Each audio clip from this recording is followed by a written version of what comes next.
Assalomu alaykum. Qo'qon universiteti Andijon filialining talabalari hamda maktab bitiruvchilari uchun bepul hamshiralik kurslari davom etmoqda. Darslarimiz amaliyot bazalarimizdan biri bo'lgan Baby City Hospitalda o'tkazilmoqda va shu bilan birgalikda talabalar hayoti davomida kerakli bo'ladigan birinchi tibbiy yordam hamda inyeksiya usullarini o'rganmoqdalar. Demak, barcha amaliy ko'nikmalarni bajarishda birinchi qiladigan ishimiz nima edi? Qo'llarni 6 ta qoida asosida nima qilish? Yuvish. Demak, bu amalni bajarganimizdan keyin keyingisi nima?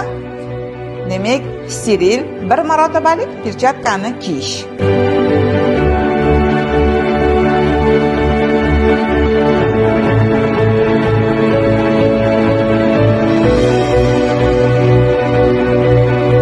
Assalomu alaykum. Qo'qon universiteti Andijon filialida tashkillashtirilgan bepul hamshiralik kursida o'qiyapman. To'g'risini aytadigan bo'lsam, bu kursdan juda ham taassurotlarim zo'r va o'zimga kerakli bo'lgan foydali bilimlarni olyapman.